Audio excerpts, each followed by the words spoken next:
Ok, jóvenes, hoy día vamos a ver la primera parte de una de las civilizaciones que, como ya han reconocido algunos de ustedes, es considerada la cuna de la civilización occidental, de la cultura occidental. Una cosa es cultura y otra cosa es civilización. Civilización más tiene que ver con la antigüedad. Cultura es tu forma de hablar, tu forma de vestirte. Esa es cultura. Y muchas cosas más, es gastronomía, historia. Pero civilización hace referencia, por ejemplo, a la civilización Wari, la civilización azteca, la civilización inca. ¿Ya? Entonces, Grecia, vamos a estudiar el día de hoy. Y el título es Grecia hasta la democracia ateniense, la primera parte. La próxima semana, Dios mediante, veremos la segunda parte de Grecia. Pero primero, como te digo, hay que ubicarnos. Grecia es, como tú te imaginarás y sabes, un país europeo. Grecia se ubica, forma parte de una península europea. Esta península se ubica al sur de Europa, pero al sureste, en Europa Oriental. España está al otro lado. España está al sur también de Europa, pero en la parte sur y occidental. Esta península donde se encuentra Grecia está al sur, pero en la parte oriental. Y esa península es la península balcánica. ¿Te acuerdas de Sarajevo, el atentado de Sarajevo? Todo eso queda allí, en la península balcánica, una zona muy conflictiva. Y ahí se ubicó Grecia. Pero cuidado, en la península balcánica no solamente existe Grecia, hay muchos otros países más. Bosnia, Serbia, Albania. Pero Grecia se ubicó, bueno, en la península balcánica, al sureste de Europa. Y Grecia tenía como límites 3 mares. Al sur, el mar Mediterráneo. Al este, el mar Egeo. Y al oeste, el mar Jónico. Y al norte, los que luego los van a conquistar, los macedonios.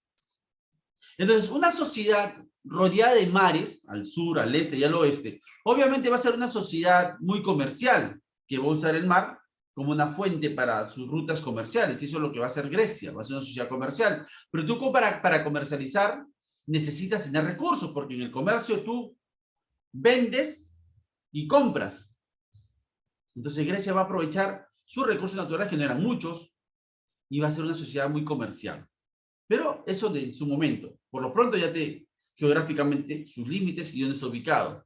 Y para terminar el aspecto geográfico de Grecia, hay que reconocer, identificar que en Grecia su territorio estaba dividido en 3 sectores.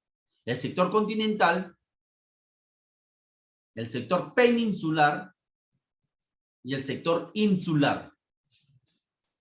El sector continental lo ubicas al norte de Grecia, en la parte septentrional. Recuerda que norte es septentrional, sur es meridional. En la parte norte o septentrional de Grecia está ese sector, el sector continental. Ahí destaca el monte Olimpo, donde según la mitología griega, ahí radicaban en la cima del monte Olimpo, radicaban sus dioses. Luego viene el sector peninsular y Grecia, al sur del sector continental, hay 2 grandes penínsulas, por eso se llama el sector peninsular. La península de Ática y la península del Peloponeso. En la península de Ática se va a fundar la que se va a convertir tal vez en la ciudad más representativa de la antigua Grecia y que hoy es su capital, Atenas. Península de Ática, Atenas. Y en la península del Peloponeso, la gran rival de Atenas. Compartían cultura, que implica raza, historia, lengua. Eran hermanos, pero a la vez van a ser rivales. Me refiero a la ciudad de Esparta. Esparta en Peloponeso, Atenas en el Ática. Esas son las 2 penínsulas. Península del Ática y la península del Peloponeso. Unidas por el Istmo de Corintio. Ese es el sector peninsular. Y el sector insular, cuando escuches siempre la palabra insular, son islas. Grecia está salpicada de miles de islas. Muchas de ellas están despobladas. Son islas volcánicas, muchas de ellas. Pero todo ese sector es el sector insular de Grecia. Entonces, el sector peninsular, sector continental y el sector insular. Y hasta aquí acabamos la parte geográfica de Grecia. Ya luego con los PPTs que voy a subir podrás apreciar mucho mejor el mapa. Y luego vayamos a la historia de Grecia. En Grecia antigua podemos identificar como primera etapa de su historia lo que se le llama las civilizaciones del mar Egeo. Recuerda que el mar Egeo es el mar que está al este de Europa. Y las civilizaciones del mar Egeo son dos. La civilización micénica y la minoica. Pero primero la civilización minoica. La civilización minoica y la civilización micénica, en ese orden. La civilización minoica es como la cuna de Grecia, la civilización minoica. Lo que tal vez para el Perú de Chavín, para los griegos es la civilización minoica. Ahí se va a formar una ciudad que va a ser la capital, de eso ya es su nombre, la ciudad de Minos. Esta civilización minoica se ubicó en la isla de Creta. Todo Grecia tiene su origen en Creta. Creta. En esa isla se funde y se desarrolla la civilización minoica.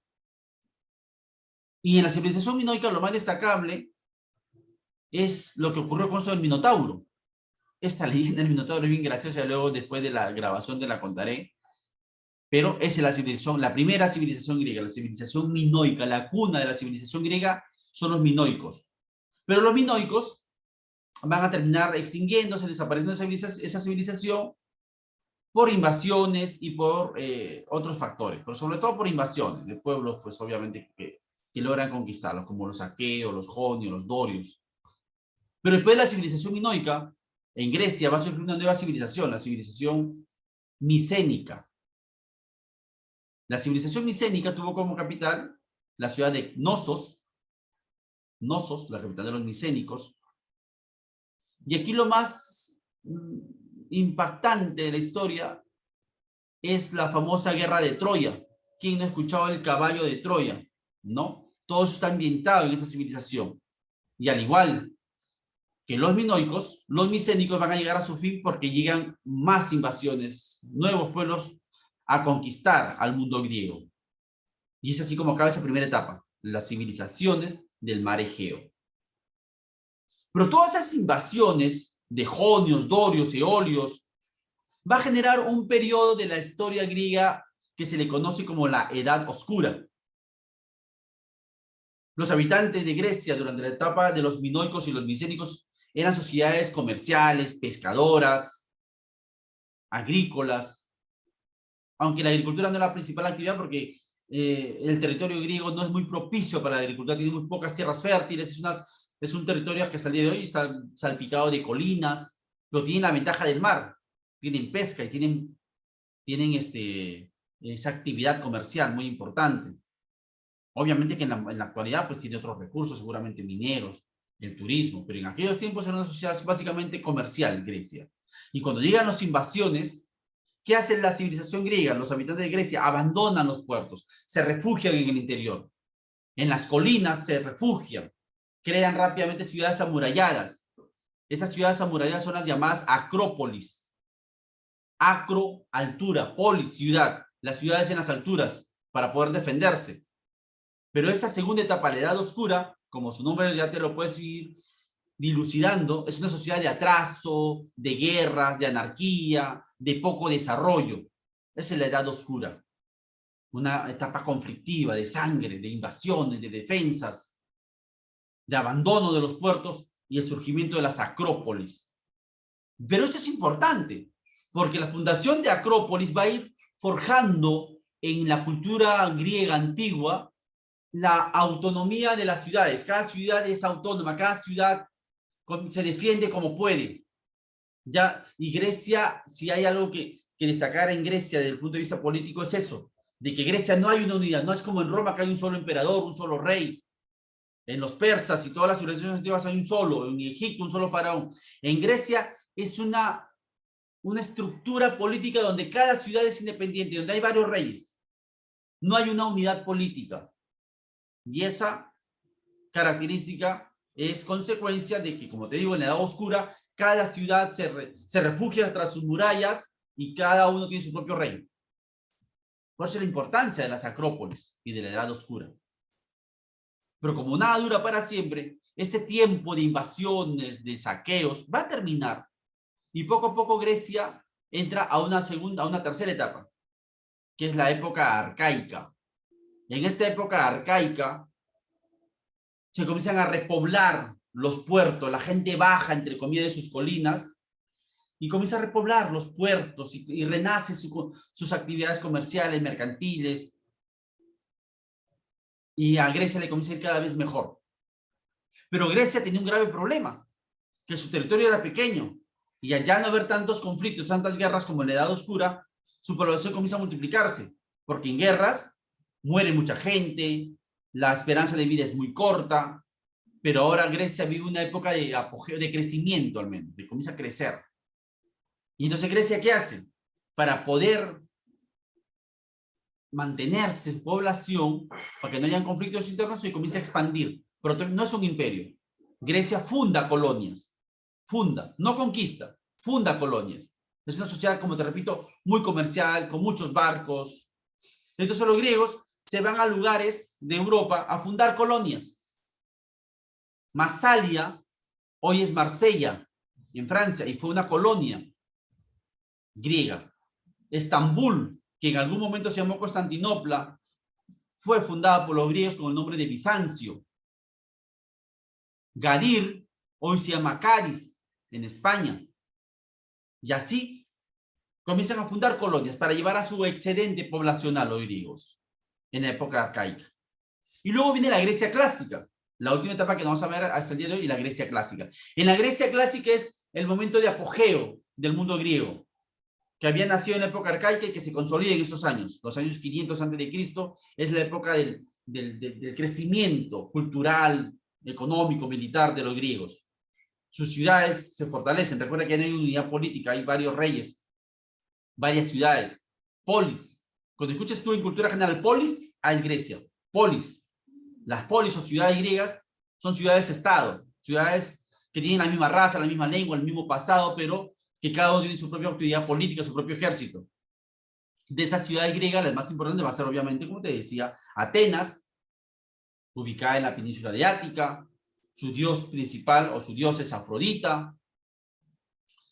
Atenas va a ser una sociedad donde va a nacer la filosofía, la democracia. Surge el personaje Clístenes, el padre de la democracia ateniense es Clístenes. Mientras que Esparta, ubicada en la península del Peloponeso, su dios principal era Ares, o Ares, el dios de la guerra. Desde ahí ya te das cuenta la gran diferencia. En Atenas, Afrodita, la diosa del conocimiento, de la sabiduría, de la belleza también. Y en Esparta, Ares, el dios de la guerra. Y Esparta, lo que lo hace diferente a cualquier otra ciudad antigua de Grecia, es esa política militarizada. Y ya te hablaré un poco más en la próxima clase de Esparta, pero es una sociedad guerrera, con Licurgo. Lo que Clístenes es para Atenas, Licurgo es para Esparta, porque Licurgo estableció a Esparta la convirtió en una sociedad guerrera, militarizada. Ok, así que voy a dejar de grabar.